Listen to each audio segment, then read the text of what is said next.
I am an authentic, garden variety, Brooklyn, New York Jew.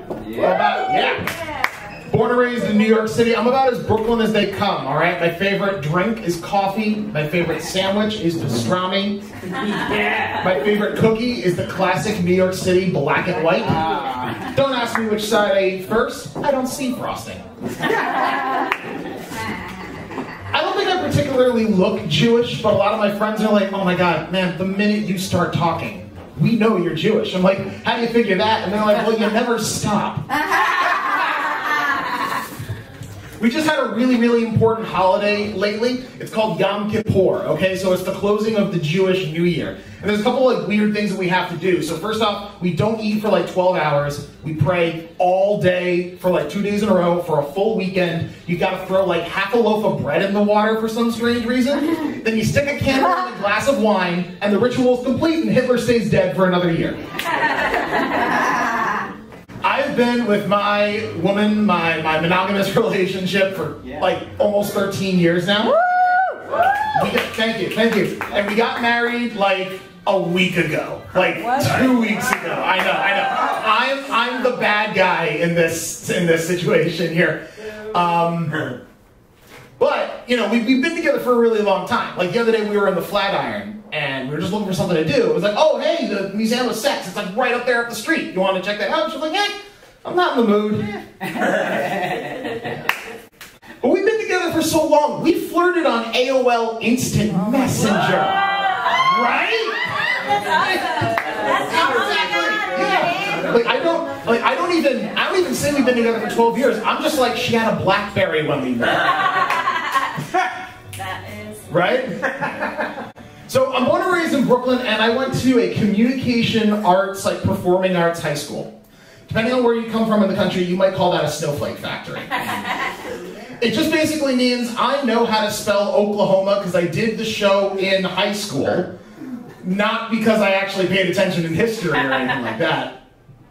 I was a manager of a piano bar for a while.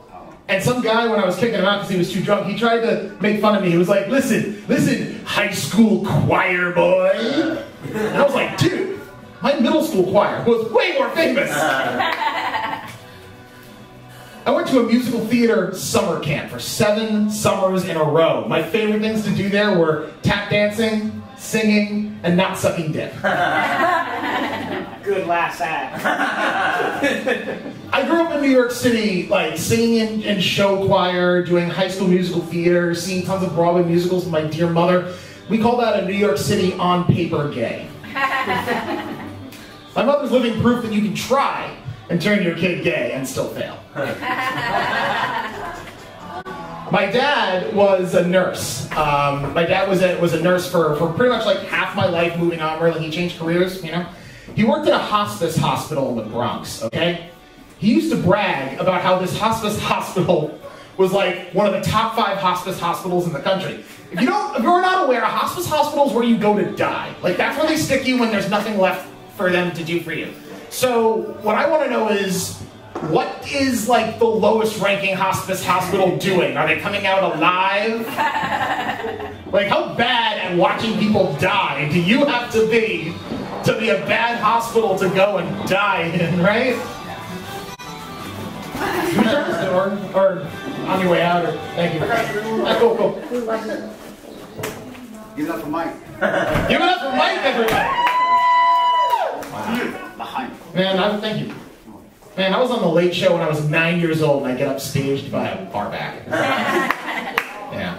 It's a good thing I put it that way, though, because, okay, so I was on the Late Show with David Letterman when I was 9, but I have to say it that way, and I get my high fives, because when I say that I was locked in a windowless basement room with David Letterman, a camera, and a plate of cookies, people are like, what? Are you okay? Right? I watched a lot of TV shows during the pandemic, like just nonstop TV. They all started blending together. Eventually, it was like every Star Trek episode I was watching was just like one long episode, you know what I mean? Like one day I could have sworn I heard Patrick Stewart be like, Stardate 8675309. My robot Data found a mask and now he has multiple personality disorder. Looks like we're in for some serious bullshit this week on Star Trek. fellas, if your girl has a long, beautiful neck, a cloak, phasers and photon torpedoes, that's not your girl. That's a Klingon D7 battlecruiser. That's like the most generous laugh about a Star Trek joke I've ever heard. I feel like I'm the only person who loves Star Trek. I love Star Trek too! Yeah! That's my dad's Right? favorite show. It is? Yeah. I always feel like I'm the only person that loves Star Trek. Yeah! Oh, there's tons of us. We're all out there, you know? Trekkies everywhere. Trekkies everywhere! Yeah, that's what I'm talking about. Trek over Star Wars. Yeah. What? Yeah, actually, you know, funny. It's funny that you bring up Star Wars, because listen, here's the deal. The original USS Enterprise, NCC 1701, was designed by Matt Jeffries.